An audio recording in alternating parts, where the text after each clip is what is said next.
Let us say a word of prayer. Father, we thank you once again for the privilege of coming to your presence.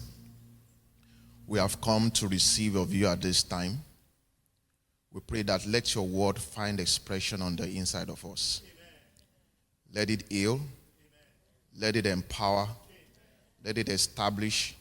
Let it promote. Let it flourish. Let it prosper. Amen. In the name of Jesus. In Jesus' name we have prayed. In Jesus' name we have prayed. Praise the Lord, church. Praise the Lord, church. This morning, the next few minutes that we've got, we'll be sharing some thoughts with us from the scripture. If we can, please, let's open our Bibles. Let's open our Bible from the book of Exodus, chapter 33. I read from verse 7 to 11. Exodus chapter 33. I read from verse 7 to 11. I'll be reading from the New King James Version of the Bible. Exodus 33, verse 7 to 11. Moses took his tent and pitched it outside the camp, far from the camp, and called it the tabernacle of meeting. And it came to pass that everyone who sought the Lord went out to the tabernacle of meeting, which was outside the camp. So it was, whenever Moses went out to the tabernacle, that all the people rose, and each man stood at his tent door and watched Moses until he had gone into the tabernacle. Verse 9. And it came to pass, when Moses entered the tabernacle, that the pillar of cloud descended and stood at the door of the tabernacle. And the Lord talked with Moses. And all the people saw the pillar of cloud standing at the tabernacle door, and all the people rose and worshipped, each man in his tent door. Verse 11 and the last verse. So the Lord spoke to Moses face to face, as a man speaks to his friend.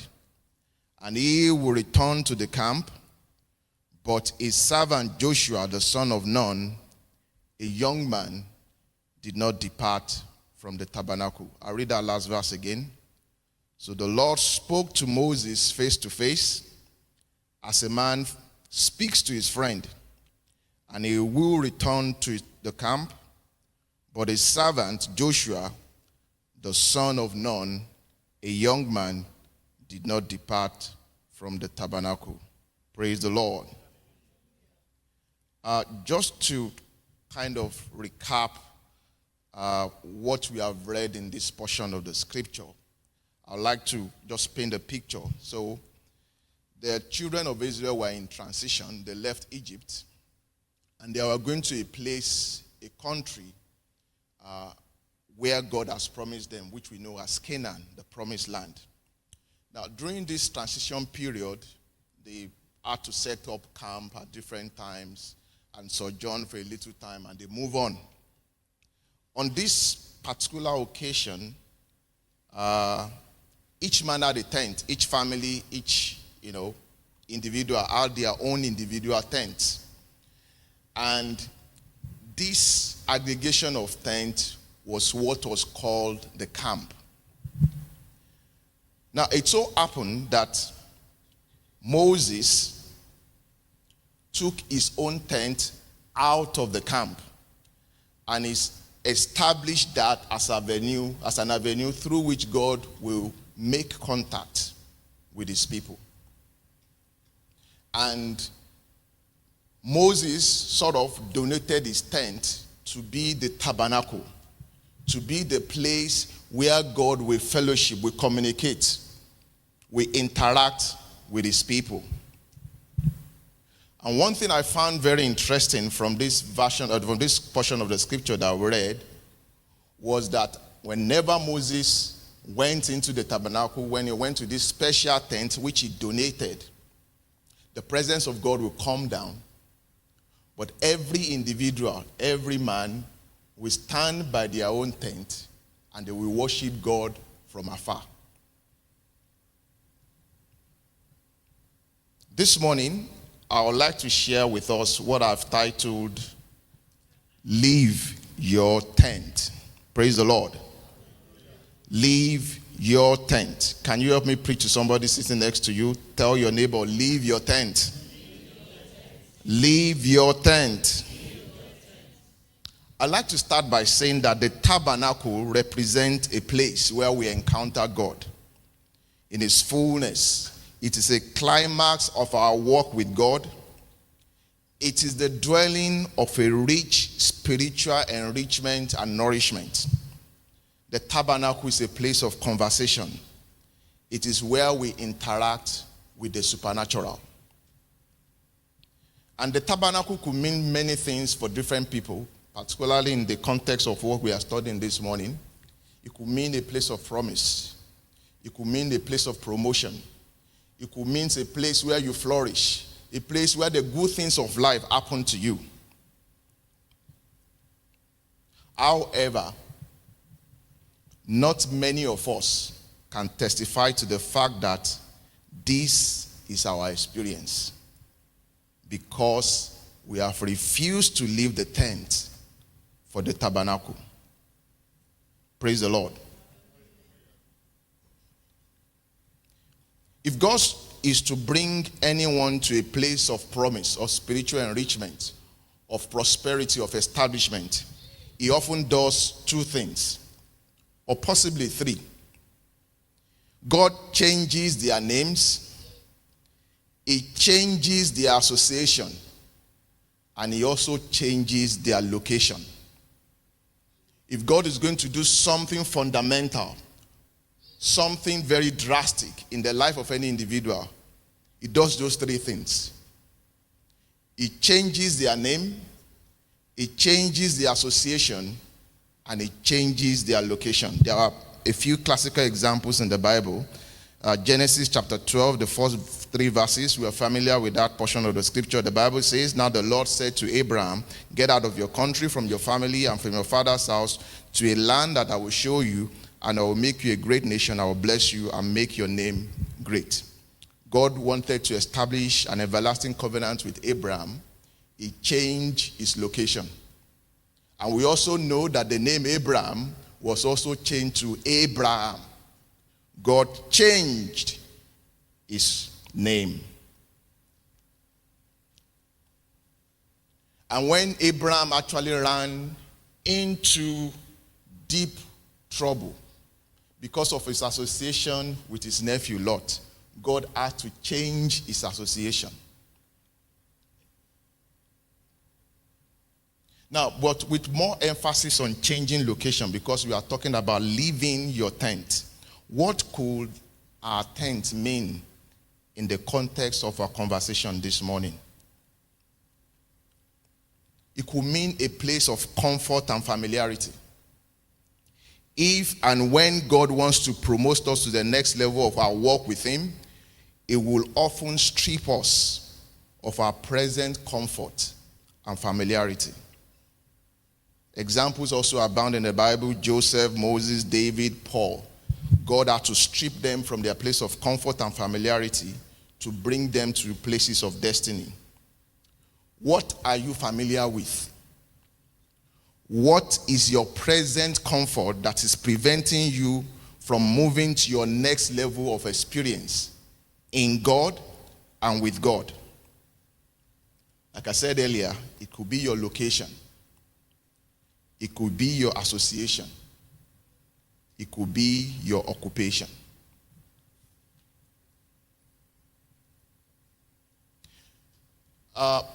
Many of us, particularly if we are going to make any significant progress in career, in life, in ministry, in whatever sphere of life, particularly this year, we need to watch our associations. We need to watch the people we bring into our inner circles. And we need to do what I call a very painful surgery by disassociating ourselves from them. I shared the story of Abraham the other time.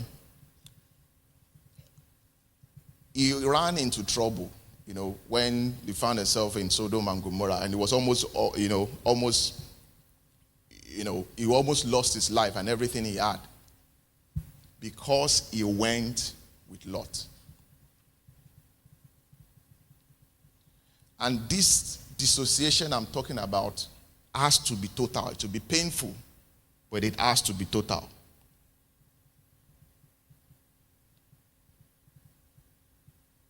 This might be relationship associations that we are familiar with over the years. But if you take a careful look at those associations, of what benefits have they brought into our lives? So if we have to leave our tent in this context, we have to leave our tent of a place of comfort or familiarity. As I said earlier, it could be a location we are familiar with. And this location doesn't necessarily have to be doesn't have to be physical. It could be a mental place. It could be an emotional place that we have to leave. This place of comfort and familiarity could be an association or could be an occupation. Number 2, what could our tent also mean? Now, just before I go ahead, just leave the first point. We cannot underestimate or overlook the importance of strategic associations. The saying goes that if you want to go far, if you want to go fast, you go alone. But if you want to go far, you need to go with others. So I'm not undermining the importance of strategic association and relationships in our life. It is very, very important. But we just must watch the kind of associations we engage with, particularly in this year. Praise the Lord. Praise the Lord.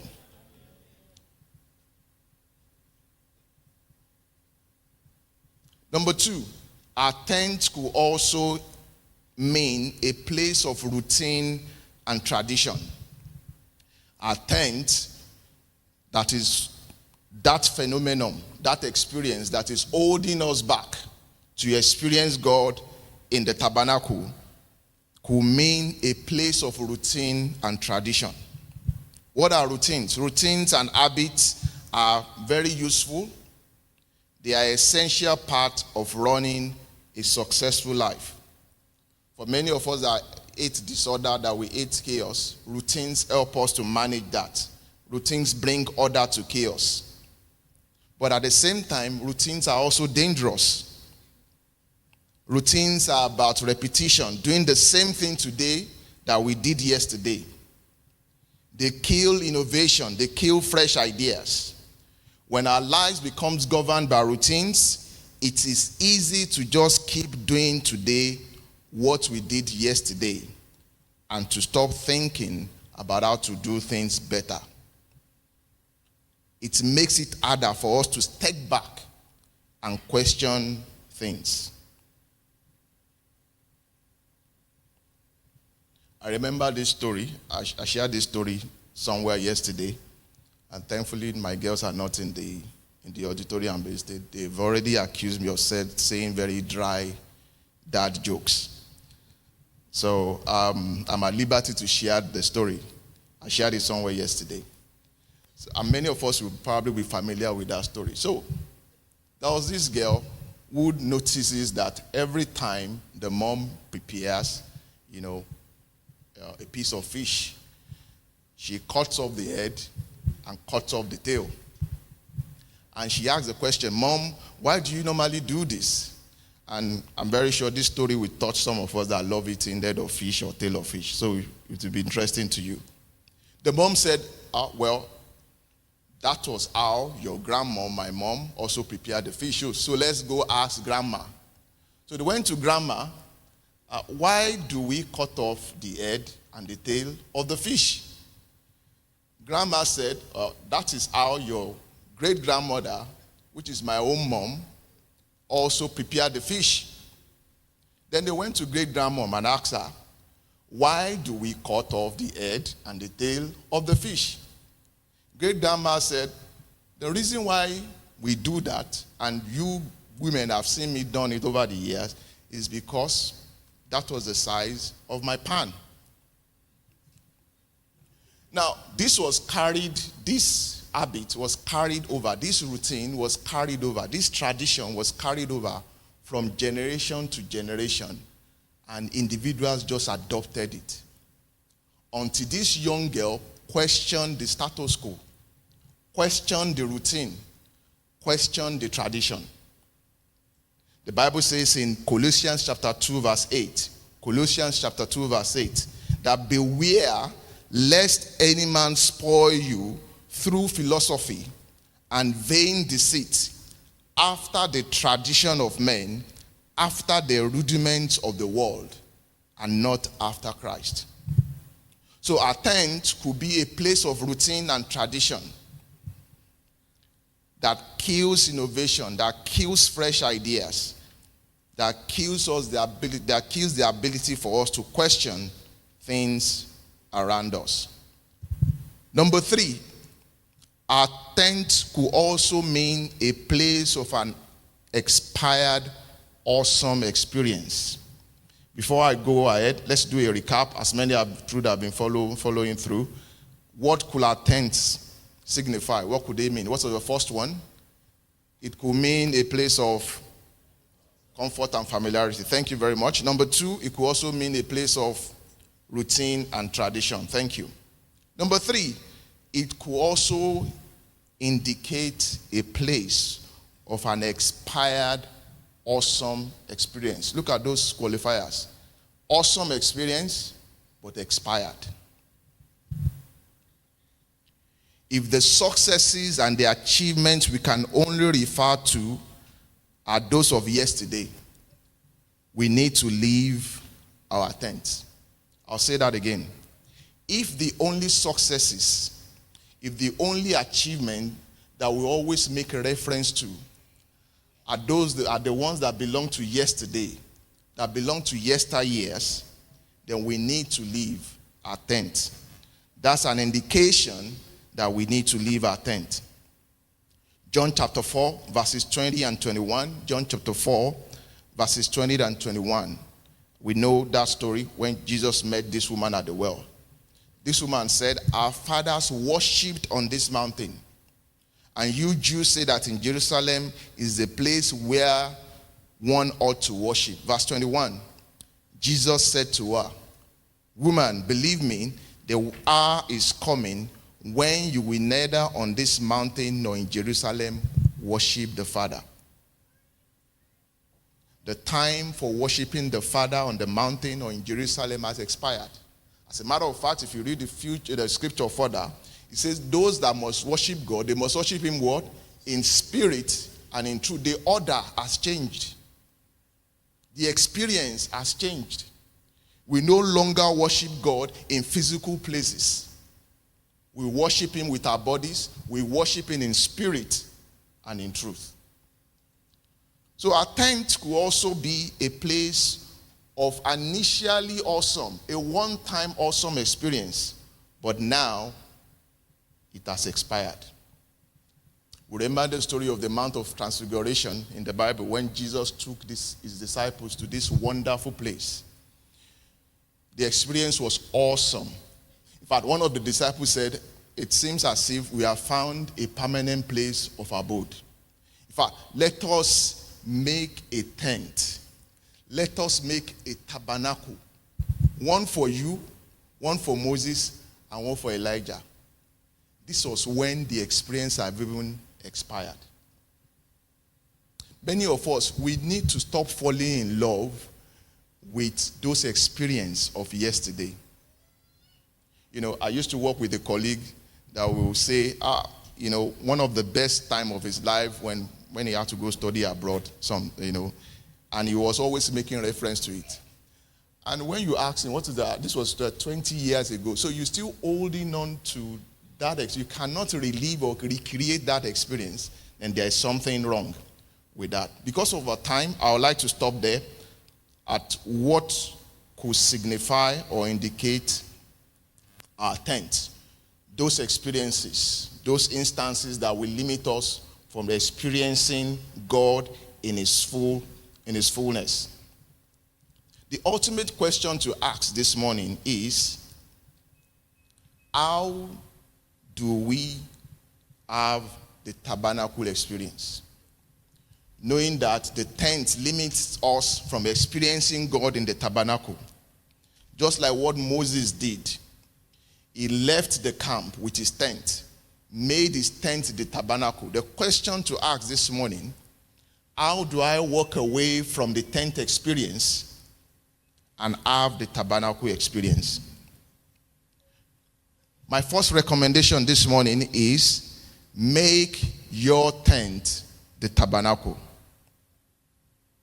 Make your tent the tabernacle. In the scripture that we read earlier on, Exodus chapter 33, verse 7, the Bible says, Moses took his tent and pitched it outside the camp, far from the camp, and called it, what? The tabernacle of meeting. And it came to pass that everyone who sought the Lord went out to the tabernacle of meeting, which was outside the camp. Acts 17 verse 24, the book of Acts chapter 17 verse 24. The Bible says, God who made the world and everything in it, since is the Lord of heaven and earth, does not dwell in temples made with hands. John chapter 4. Sorry, I'm not trying to Bible bash us this morning, but I just want to make connection from these scriptures we are reading. John chapter 4, verse 19 to 24. We read that earlier, but an extended version of it. The woman said to him, Sir, I perceive that you're a prophet. Our fathers worshipped on this mountain, and you Jews say that in Jerusalem is the place where one ought to worship. Verse 21. Jesus said to her, Woman, believe me, the hour is coming when you will neither on this mountain nor in Jerusalem worship the Father. Verse 22. You worship what you do not know.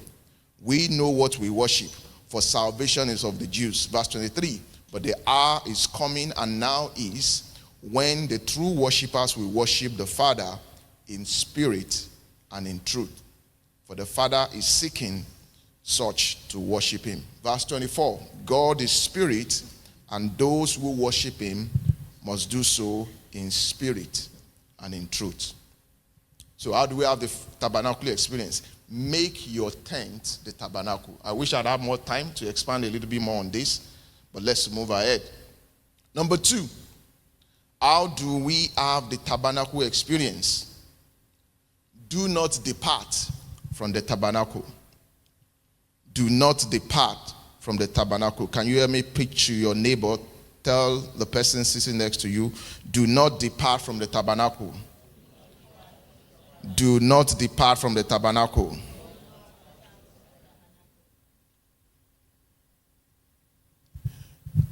The scripture we read, which was our foundation scripture, painted the picture of Moses essentially being more or less like the Lone Ranger. He was more or less like the arrowhead. He was more or less the only person qualified to speak, to interact with God on behalf of his people. Because of what he did, he took his own tent, took it out of the camp, and established that as a meeting point, as a contact point with God. And like I said, I find it a very, very bit awkward and funny that when people saw that God actually more or less physically came down on Moses' tent, you would think they will rush to such a tent. But the Bible says every one of them stood at the door of their tent. They did not leave. But I found an individual who was different from the rest of the nation. Exodus 33 verse 11. When Moses was in this tabernacle, the Bible says the Lord spoke to him face to face as a man speaks to his friend. And Moses will return to the camp. But the Bible says his servant, the son of Nun, a young man, did not depart from the tabernacle. And how will it be a surprise to us that it was Joshua, the servant of Moses, who refused to leave the tabernacle, that led God's people into the promised land? And I find some form of correlation between this and what happened between Elisha and Elijah. If you read the book of, I think it's 2 Kings chapter 2, read that account. Elisha was part of a group of people they called the sons of the prophet. And every one of them knew that Elijah's time was over and he was going to be caught up in heaven. And there was a need to transfer power, to transfer a mantle, to transfer a mandate from one generation to the other. The other sons of the prophet decided to stay in a place of routine and tradition, a place of comfort and familiarity. And they were asking Elisha, do you know that your master will be taken up? Yes, he said he knew. And I think about, if I'm correct, Elisha followed Elijah to about 4 different places. I think from Gilgal to Bethel, Bethel to Jordan, then to, I think, Jericho to Jordan. One thing I found very interesting, Elijah, at each of those milestones, at each of those bus stops, as it were, tried to discourage Elisha from following him. But he stuck with Elijah. He did not leave the tabernacle. And one thing I found very interesting in that account was that when the mantle eventually landed on Elisha, on his way returning, the son of the prophet was transformed to the prophet because he stayed,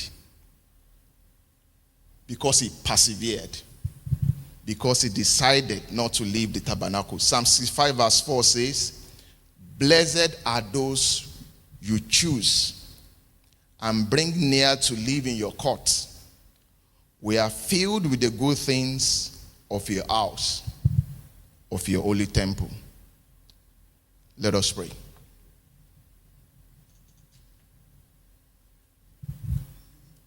I'll give us a few seconds just to more or less meditate on our own, digest, understand, process this conversation this morning before we pray. What does it mean to you? What does your own tent, what does it mean to you?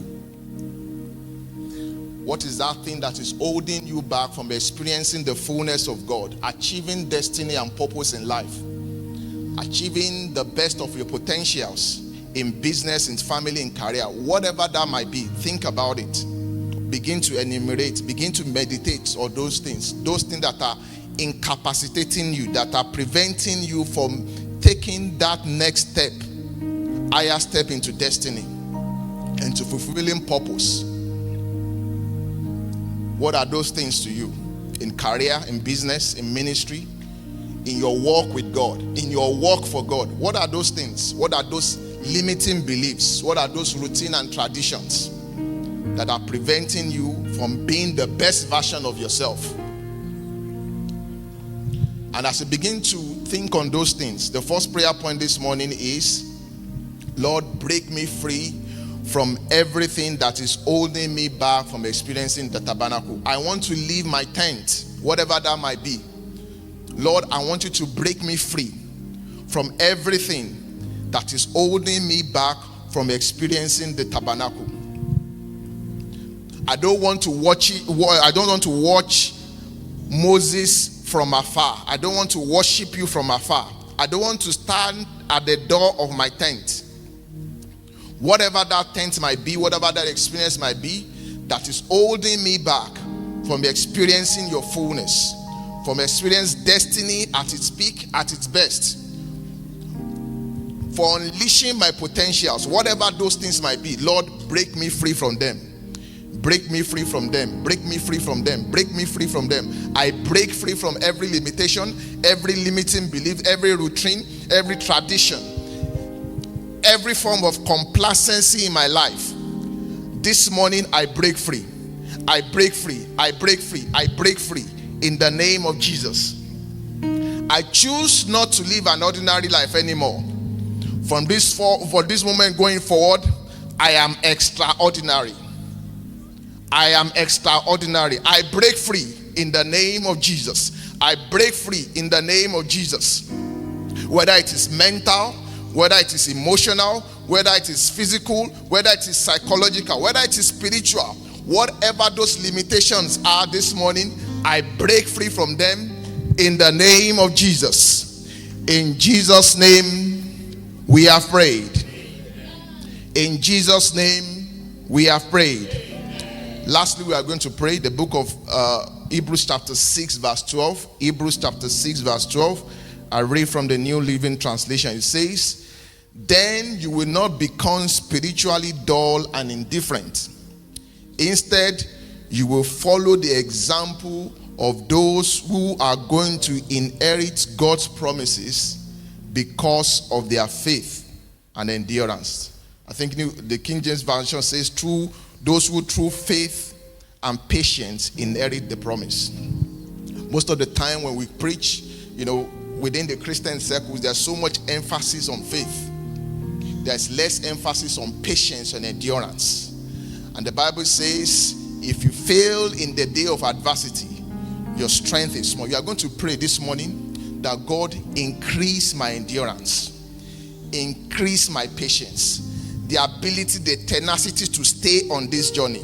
Just like the way Elisha followed Elijah through, just like the way Joshua, the son of Nun, stayed at the tabernacle. Lord, increase my staying power, increase my tenacity. Lord, increase my endurance. Lord, I don't want to take the path of least resistance anymore. I don't want to do the easy things anymore. I want to do the hard things like a soldier of Christ. Because I know it takes hard work, it takes diligence, it takes endurance to stay on this course, to stay at the tabernacle, to leave my tent. I need discipline. I need focus. Lord, increase my staying power. Increase my staying power. I want to inherit the promise through faith and patience, through faith and endurance. Lord, increase my staying power. Increase my ability in the name of Jesus. I will no longer give up easily. I will no longer give up easily. Increase my capacity to endure hardship in the name of Jesus. Lord, help us this morning. In Jesus' name we have prayed. Amen. In Jesus' name we have prayed. Amen. Father, we thank you for your word. We thank you for your word that's not lost the capacity to change lives. It has not lost the capacity to make us better people. Lord, as your word has come forth this morning, you are calling us to a higher ground. You are calling us to a higher place. Lord, we take up this challenge. We know the thoughts you have towards us, they are thoughts of good, of peace, of promotion, of prosperity. But we know there are hurdles on our way that are preventing us from leaving the tent and coming into the tabernacle. Lord, whatever those hurdles are this morning, we break free from them. Amen. We overcome them. Amen. In the name of Jesus. Amen. Whatever they are, mentally, physically, spiritually, Lord, we overcome them. In the name of Jesus.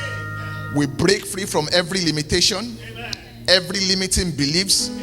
They said we cannot do it because of the color of our skin. They said we cannot do it because of my gender. They said I cannot do it because of my age. They said I cannot do it because of my qualification. Lord, we turn those limitations, we turn those disqualifications to testimonies of your great work in our life in the name of Jesus. In spite of those limitations, Lord, we are fulfilling destiny. In spite of those limitations, Lord, we are victorious. In spite of those limitations, we are making progress. In spite of those limitations, somebody is getting promoted. Somebody's location is changing. Somebody's destiny is being realigned in the name of Jesus. Father, we thank you. We give you praise. For in Jesus' name we have prayed. In Jesus' name we have prayed. If you are blessed this morning, put your hands together. Let's celebrate the Almighty God.